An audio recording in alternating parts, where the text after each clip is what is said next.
ആടിൻ്റെ കാല് മേടിച്ചുകൊണ്ട് വന്നിട്ടുണ്ട്. ഒരു എത്രയുണ്ട് ഇത്? 2.5 കിലോയോളം ഉണ്ട്. ഏകദേശം 2.5 കിലോ ഉള്ള ഒരു കാലാണ്. അപ്പോൾ ഇതിൻ്റെ എല്ലൊക്കെ എടുത്ത് കടന്നു കഴിയുമ്പോഴത്തേന് എങ്ങനെയായാലും ഒരു 2 കിലോയ്ക്ക് മേളിൽ കിട്ടുമായിരിക്കും. അപ്പോൾ നമുക്കിതുകൊണ്ടൊരു മട്ടൻ ബിരിയാണി ഉണ്ടാക്കിയല്ലോ. ഞാനേ ഇതിൻ്റെ എല്ലൊക്കെ ഒന്ന് കളഞ്ഞിട്ട് ഇതിനെ ഒന്ന് കൊത്തി ഞുറുക്കി പെറുക്കി എടുത്തുകൊണ്ട് വരാം. അപ്പോൾ നമ്മുടെ മട്ടൻ കണ്ടോ, ഞാൻ അരിഞ്ഞ് വെള്ളത്തിലിട്ട് ശകലം വിനാഗിരി ഒഴിച്ച് അവിടെ ഇട്ടിരിക്കുകയാണ്. അതിനെ നമുക്ക് കുറച്ച് കഴിഞ്ഞിട്ടൊന്ന് കഴുകി എടുക്കാം. അപ്പോൾ ആ സമയത്ത് നമുക്ക് ആദ്യമേ നമ്മുടെ റൈസ് റെഡിയാക്കി എടുക്കാം. അപ്പോൾ നമുക്ക് പരിപാടി തുടങ്ങാം. നമ്മുടെ റൈസ് നമുക്ക് ആദ്യമേ ഒന്ന് വേവിച്ചെടുക്കാം, നമ്മുടെ ബിരിയാണി അരി. അപ്പോൾ ഞാനിത് ഇച്ചിരി ഡിഫറെൻ്റ് ആയിട്ടാണ് ഉണ്ടാക്കുന്നത്. സാധാരണ എല്ലാവരും ചെയ്യുന്ന പോലെ ഉള്ള ഒരു രീതിയിലല്ല, കുറച്ച് ഡിഫറെൻറ്റ് വേയിലാണ് ചെയ്യുന്നത്. കുറച്ച് കൂടെ ഈസി ആയിട്ടായിരിക്കും നിങ്ങൾക്ക് ആർക്ക് വേണേലും ചെയ്യാൻ പറ്റുന്ന ഒരു രീതിയിലാണ് ഇത് ചെയ്യുന്നത്. അപ്പോൾ ഇതൊന്ന് കണ്ടു കഴിഞ്ഞാൽ നമുക്ക് വലിയ പ്രശ്നങ്ങളൊന്നും ഇല്ലാതെ നല്ല രീതിയിൽ ഒരു ബിരിയാണി, ഇപ്പോൾ മട്ടനായാലും ചിക്കനായാലും ഈ രീതിയിലൊന്ന് ചെയ്യുകയാണെന്നുണ്ടെങ്കിൽ നല്ല രീതിയിൽ നമുക്ക് ഒരു മട്ടൻ ബിരിയാണി ഉണ്ടാക്കിയെടുക്കാൻ പറ്റും. അപ്പോൾ ഞാനത് ഇൻഗ്രീഡിയൻസ് ഒന്നും എടുത്ത് കാണിക്കുന്നില്ല. ഞാൻ 1 by 1 ആയിട്ട് ചെയ്യുന്ന കൂട്ടത്തിൽ നിങ്ങൾക്ക് ഓരോന്ന് കാണിച്ചു തരാം, പറഞ്ഞു തരാം. ഓക്കെ. അപ്പോൾ ആദ്യമേ നമ്മൾ റൈസ് വേവിക്കാൻ പോവാണ്.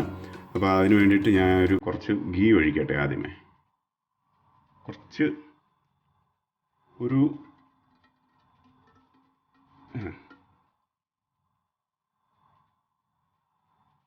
3-4 സ്പൂൺ ടേബിൾ സ്പൂൺ ഗീ ഒഴിച്ചു. അതിനകത്തേക്ക് നമുക്ക് ആദ്യമേ കറുവപ്പട്ട ഇട്ട് കൊടുക്കാം.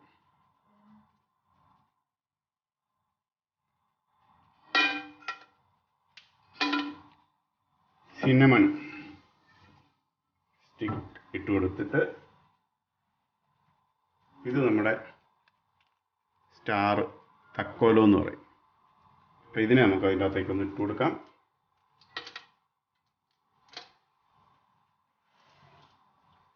അടുത്ത് നമുക്കൊരു 10-15 ഏലക്ക,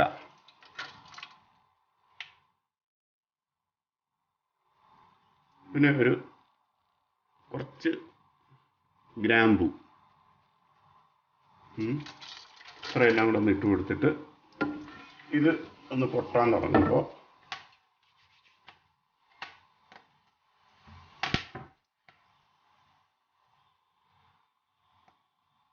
അപ്പോൾ നമ്മുടെ ഏലക്കയൊക്കെ പൊട്ടിയിട്ടുണ്ട്. അപ്പോൾ നമുക്ക് കുറച്ച് വെള്ളം ഒഴിച്ചു കൊടുക്കാം, അല്ലെങ്കിൽ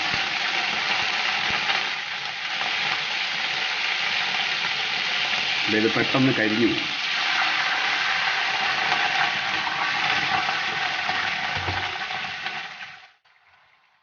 അതിൻ്റെ അകത്തേക്ക് ഞാൻ ഒരു ചെറിയ സവോള അരിഞ്ഞത് ഇട്ട് ഈ ഒരു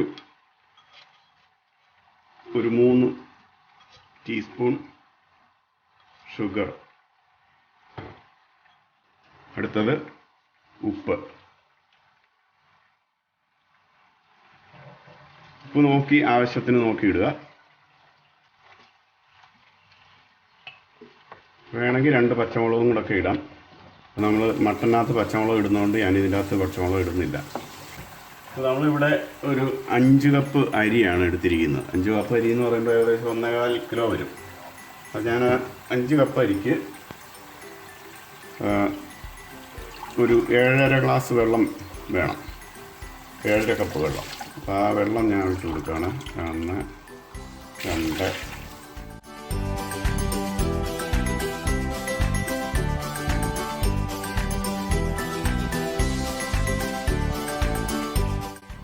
5.5, ഒരു 1/2 കപ്പ് നമ്മൾ നേരത്തെ ഒഴിച്ചായിരുന്നു. അപ്പോൾ 6 ഗ്ലാസ് വെള്ളം.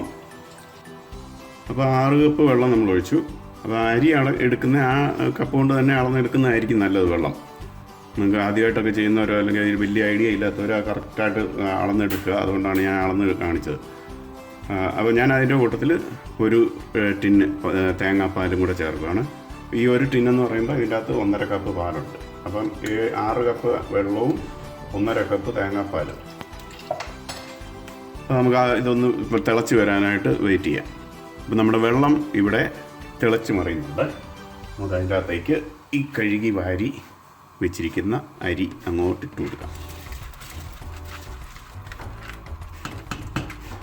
ഇതൊരു 1.5 മണിക്കൂർ കുതിർത്താണ് അരി. ഇത് പച്ചരി അല്ല, ഇത് പാർബോയിൽഡാണ് റൈസ്, അതായത് സെല്ല റൈസാണ്. അപ്പോൾ ഇത് പെട്ടെന്ന് അങ്ങനെ അങ്ങ് വെന്ത് കുഴഞ്ഞു പോകത്തില്ല. അപ്പോൾ ഈ വെള്ളം വറ്റി വരുമ്പോഴത്തേന് ഇതിൻ്റെ കറക്റ്റ് വേവായിരിക്കും. അപ്പോൾ നമുക്ക് ഇനി മൂടി വെച്ച് വേവിക്കാം. നമ്മുടെ അരി തിളയ്ക്കാൻ തുടങ്ങിയിട്ടുണ്ട്. തിളച്ച് കഴിയുമ്പോഴത്തേന് നമ്മുടെ തീ ഒന്ന് കുറച്ച് വെച്ച് ലോ ഫ്ലെയിമിൽ അതിനെ വേവിച്ചെടുക്കാം. അപ്പോൾ നമ്മുടെ റൈസ് ഏകദേശം ഒരു വേവായിട്ടുണ്ട്. അത് ഇതിനകത്ത് നമുക്ക് ചെറിയൊരു സ്മെല്ലോ ഒക്കെ വേണമെന്നുള്ള ഒരു ചെറിയ ഫ്ലേവറൊക്കെ വേണമെന്നുള്ള ഒരു ശകലം വാനില എസൻസോ ഒരു ടീസ്പൂണോ വല്ലതും, ഒത്തിരി ഒഴിക്കണ്ട, ഒരു 1/2 ടീസ്പൂണൊക്കെ ഒഴിച്ചാൽ മതി. വാനില എസൻസ്, അതുപോലെ വേണ്ടിയവർക്ക് റോസ് വാട്ടർ ഒരു 2 ടേബിൾ സ്പൂൺ ഒഴിക്കാം. പിന്നെ പൈനാപ്പിൾ എസൻസ് ഉണ്ടെങ്കിൽ അതൊഴിക്കാം, ബനാന എസൻസ് ഉണ്ടെങ്കിൽ അതൊഴിക്കാം. അങ്ങനെ നമുക്ക് ഇഷ്ടപ്പെടുന്ന ഒരു സ്മെല്ല് അതും കൂടെ വേണമെങ്കിൽ ആഡ് ചെയ്യാം. വേണമെന്നുള്ളൊരു ചെയ്താൽ മതി കേട്ടോ. ഇപ്പോൾ അതിനകത്ത് ഇത് വലിയ അത്യാവശ്യമൊന്നുമല്ല, നിർബന്ധമുള്ളതൊന്നുമല്ല, വേണ്ടിയവർക്ക് ആഡ് ചെയ്യാവുന്നതേ ഉള്ളൂ.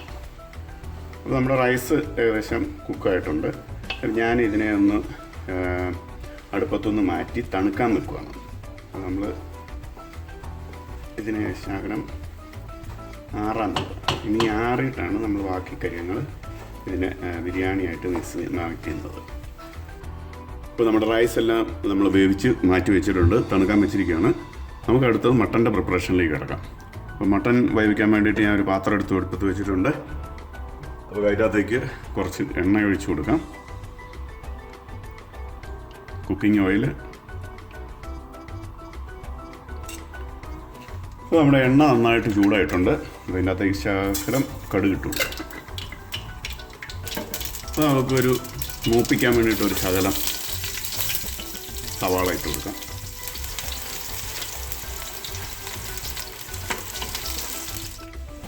കുറച്ച് കറിവേപ്പില ഇട്ട് കൊടുക്കാം. ആയതുകൊണ്ട് കറിവേപ്പില ഇട്ടില്ലെങ്കിലും കുഴപ്പമില്ല.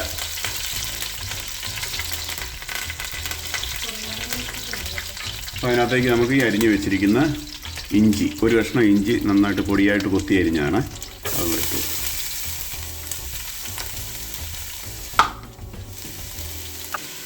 ഇഞ്ചി ചെറുതായിട്ടൊന്ന് വാടിക്കഴിയുമ്പോൾ നമുക്ക് ഈ വെളുത്തുള്ളി ഒരു തുടം വെളുത്തുള്ളി ഉണ്ട്, നമുക്ക് അത് മൊത്തം ഇങ്ങോട്ട് ഇട്ട് കൊടുക്കാം. അപ്പോൾ അതിൻ്റെ കൂടെ നമുക്കൊരു 4-5 പച്ചമുളകും കൂടി ഇട്ട് കൊടുക്കാം. അതിലേക്ക് നമുക്ക് അരിഞ്ഞു വെച്ചിരിക്കുന്ന സവാള ഇട്ട് കൊടുക്കാം. ഇത് ഒരു 3 മുഴുത്ത സവാളയാണ് എടുത്തിരിക്കുന്നത്. പിന്നെ നമുക്ക് ചെറുതായിട്ടൊന്ന് വഴറ്റിയെടുക്കാം. ഇപ്പോൾ നമ്മുടെ സവാള ചെറുതായിട്ടൊന്ന് വാടി വന്നിട്ടുണ്ട്. അതിൻ്റെ അകത്തേക്ക് കുറച്ച് മല്ലിപ്പൊടി ഇട്ട് കൊടുക്കാം. നമ്മൾ കറിക്കൊന്നും ഉപയോഗിക്കുന്ന പോലെ അത്രയും മല്ലിപ്പൊടി ഇടുകയില്ല, ബിരിയാണിക്കായതുകൊണ്ട് കുറച്ച് ഇത് ഞാനൊരു 2 സ്പൂൺ മല്ലിപ്പൊടി എടുക്കുന്നു. 2 സ്പൂൺ മല്ലിപ്പൊടി, ചെറിയ സ്പൂണാണ് കേട്ടോ, 2 ചെറിയ സ്പൂൺ. എന്നിട്ട് നമുക്ക് ഇതിനെ ഒന്ന് ചെറുതായിട്ട് വഴറ്റി കൊടുക്കാം. അപ്പോൾ മല്ലിയുടെ ആ പച്ചക്കുത്തൊന്ന് മാറി കിട്ടും. എന്നിട്ട് നമുക്കൊരു ടീസ്പൂൺ മഞ്ഞൾപ്പൊടി ഇട്ട് കൊടുക്കാം.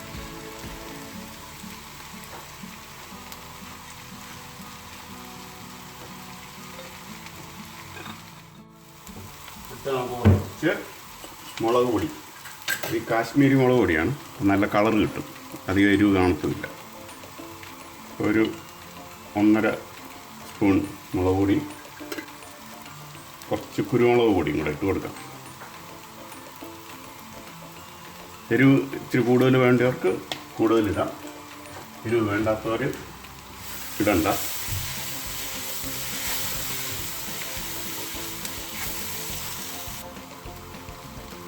ഇതൊരു നാഷണലിൻ്റെ ബിരിയാണി മസാലയാണ്, ഒരു ശകലം ബിരിയാണി മസാല ഇട്ടു, ഒരു സ്മെല്ല് വരാൻ വേണ്ടി.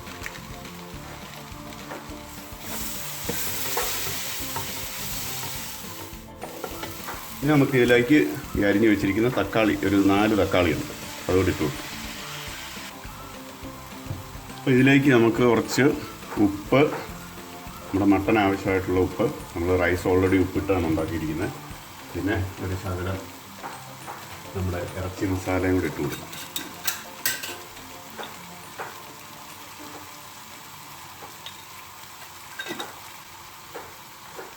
അപ്പോൾ അതിലേക്ക് നമുക്ക് നമ്മുടെ മട്ടൺ ഇട്ട് കൊടുക്കാം. ഇതിനെ ഇനി നന്നായിട്ടൊന്ന് മിക്സ് ചെയ്തിട്ട് നമുക്കിതിനെ മൂടി വെച്ച് വേവിച്ചെടുക്കാം. അപ്പോൾ നമ്മുടെ മട്ടൺ അവിടെ ഇരുന്ന് വേകുന്ന സമയത്ത് നമുക്ക് വേറെ ഇച്ചിരി പരിപാടിയുണ്ട്. നമുക്കൊരു ശകലം കാഷ്നട്ടും കിസ്മിസും ഒന്ന് വറുത്തെടുക്കാം. അപ്പോൾ നമ്മൾ നെയ്യ് നന്നായിട്ട് ചൂടായിട്ടുണ്ട്. നമുക്ക് അതിനകത്തേക്ക് കാഷ്നട്ട് ഇട്ട് കൊടുക്കാം.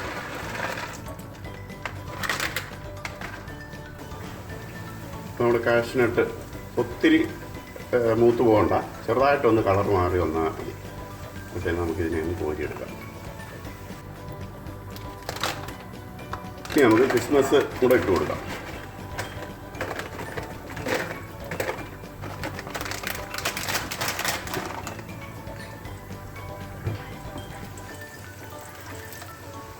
ഇപ്പോൾ നമ്മുടെ ഉണക്കമുന്തിരി എല്ലാം നല്ല മൊത്ത് നല്ല വീർത്ത് വന്നിട്ടുണ്ട് കേട്ടോ. ഇനി നമുക്കിതിനെ കോരി മാറ്റാം. ഇപ്പോൾ നമ്മുടെ ബിരിയാണിക്കുള്ള മട്ടനും റെഡി ആയിട്ടുണ്ട്. അപ്പോൾ നിങ്ങളിത് കണ്ടോ, നമ്മുടെ റൈസ് നന്നായിട്ട് തണുത്ത് ഒരു റൈസ് ഒരെണ്ണത്തെ തൊടാത്ത രീതിയിൽ കിടക്കുന്നുണ്ടോ. അപ്പോൾ ഇതിൻ്റെ അകത്തേക്ക് നമ്മൾ ഈ വറുത്ത് വെച്ചിരിക്കുന്ന കാഷ്നട്ട്, കിസ്മിസ് എല്ലാം ഇട്ട് കൊടുക്കുകയാണ്. കുറച്ചൊന്ന് മാറ്റി വെക്കുകയാണ് ഏറ്റവും മുകളിൽ നമുക്ക് ഡെക്കറേറ്റ് ചെയ്യാൻ വേണ്ടിയിട്ട്. അതുപോലെ പൈനാപ്പിൾ ചെറുതായിട്ട് അരിഞ്ഞത്, അതും കുറച്ച് മേളിൽ നമുക്ക് വെക്കാൻ ഇത് ഇടാൻ വേണ്ടിയിട്ട് വെച്ചിട്ട് ബാക്കി മൊത്തം നമ്മൾ അതിൻ്റെ അകത്തേക്ക് ഇടുകയാണ്. അതുപോലെ മല്ലിയിലയും ഇത് സ്പ്രിംഗ് ഓണിയൻ അതും കൂടി ഇട്ടു. കുറേശ്ശെ എല്ലാത്തിൻ്റെയും കുറേശ്ശെ ഞാൻ മാറ്റി വെക്കുന്നുണ്ട് ഏറ്റവും മുകളിൽ ഇത് ചെയ്യാൻ വേണ്ടിയിട്ട്. അതിനെ ഇട്ട് നമുക്ക് എല്ലാം കൂടെ ഇത് ഒന്ന് മിക്സ് ചെയ്യാം. അപ്പോൾ ഈ സാധനങ്ങളെല്ലാം റൈസിൻ്റെ എല്ലാ ഭാഗങ്ങളിലേക്കും ചെന്നോളും. അപ്പോൾ ഈ റൈസ് തണുത്തതായതുകൊണ്ട് ഇതിനി അങ്ങനെ അത്ര പെട്ടെന്ന് പൊടിഞ്ഞു പോവുകയില്ല, കുഴയത്തുമില്ല കേട്ടോ. അപ്പം നമ്മുടെ സാധനങ്ങളെല്ലാം എല്ലാ ഭാഗത്തും എത്തിയിട്ടുണ്ട്. ഞാനിതിൻ്റെ നടുക്കൊരു കുഴി കുഴിക്കുകയാണ്. കുഴി കുഴിച്ചിട്ട് നമ്മുടെ മട്ടൻ കറിയെ ഇതിൻ്റെ അകത്തേക്ക് ഇടാൻ പോവാം. ഇതാണ് നമ്മുടെ മട്ടൻ. ചെറിയ രീതിയിൽ ഗ്രേവിയൊക്കെ ഉണ്ട്. അപ്പോൾ ഞാൻ ഇതിനെ മൊത്തം ഇതിൻ്റെ അകത്തേക്ക് തട്ടുക.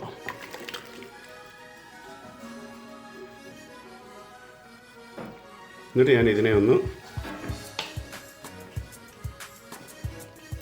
റൈസ് ഇതിൻ്റെ മുകളിലേക്ക് കോരിയിട്ട്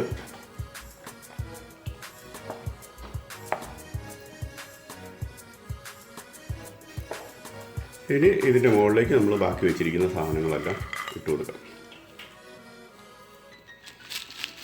പിന്നെ ഒരു കാര്യം കൂടെ ഉണ്ട്, ഫ്രൈഡ് ഓണിയൻ. ഇത്രയേ ഉള്ളൂ, നമ്മുടെ പരിപാടി കഴിഞ്ഞു. ഇനി നമ്മൾ ചെയ്യുന്നത് ഇതിനെ മൂടി വെച്ച് നമ്മൾ ഓവനകത്തേക്ക് കയറ്റുവാണ്, നമ്മൾ ദമ്മ് ചെയ്യുന്നതിന് പകരം. നമ്മളിവിടെ ഇത് കൺവെൻഷണൽ ഓവനിൽ സെറ്റ് ചെയ്ത് ഒരു 100 ഡിഗ്രി ടെമ്പറേച്ചറും സെറ്റ് ചെയ്ത് വെച്ചിരിക്കുകയാണ്. അത് മാനുവലിലിട്ട് ഓൺ ചെയ്ത് ഇനി നമ്മൾ ഇതിൻ്റെ അകത്തേക്ക് കയറ്റി വെക്കാൻ പോവുകയാണ്.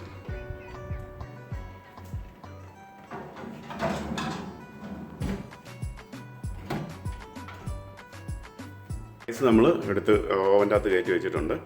അപ്പോൾ ഒരു 10-20 മിനിറ്റ് അത് അവിടെ ഇരുന്ന് ഒന്ന് ചൂടായി മട്ടനും റൈസും എല്ലാം കൂടെ ഒന്ന് സെറ്റായി കഴിയുമ്പോഴത്തേക്ക് നമുക്ക് അതിനെ അവിടെ നിന്ന് എടുക്കാം. ഓക്കെ, അപ്പം വെയിറ്റ് ആൻഡ് സീ.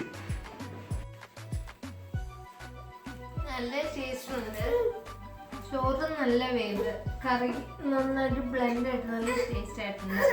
മട്ടനും കറക്റ്റ് വേറെ നന്നായിട്ട്. നിങ്ങൾക്ക് ഇഷ്ടപ്പെട്ടോ? It's very delicious and everything is very yummy. Biryani ഒത്തിരി നന്നായിട്ടുണ്ട്, നല്ല ടേസ്റ്റ്, എല്ലാം നന്നായിട്ട് ബ്ലെൻഡ് ആയിട്ടുണ്ട്. അപ്പോൾ ശരിക്കും നല്ല ഇൻട്രസ്റ്റിംഗ് ആയിട്ടുള്ള നല്ല ടേസ്റ്റി ആയിട്ടുള്ള ഒരു ബിരിയാണി എല്ലാവരും ട്രൈ ചെയ്ത് നോക്കും. അപ്പോൾ നമുക്കിന്ന് അപ്രതീക്ഷിതമായിട്ട് കുറച്ച് ഗസ്റ്റുകളെ കിട്ടി. എല്ലാ ദിവസവും പിന്നെ എൻ്റെ മക്കളാണ് ടേസ്റ്റ് ചെയ്ത് അഭിപ്രായം പറഞ്ഞുകൊണ്ടിരുന്നത്. ഇന്ന് നമുക്ക് അപ്രതീക്ഷിതമായിട്ട് കുറച്ച് ഗസ്റ്റ് കിട്ടി. അപ്പോൾ അവരുടെ അഭിപ്രായമാണ് ഇന്ന് നിങ്ങൾ കേട്ടത്. അപ്പം എല്ലാവർക്കും ഇഷ്ടപ്പെട്ടെന്ന് വിചാരിക്കുന്നു. ഇവരൊക്കെ നല്ല അഭിപ്രായമാണ് പറഞ്ഞിരിക്കുന്നത്. എല്ലാവരും ട്രൈ ചെയ്യുക. അപ്പം നല്ലൊരു റെസിപ്പിയായിട്ട് ഉടനെ തന്നെ നമുക്ക് കാണാം. വീണ്ടും കാണുന്നതുവരെ എല്ലാവർക്കും നമസ്കാരം, നന്ദി.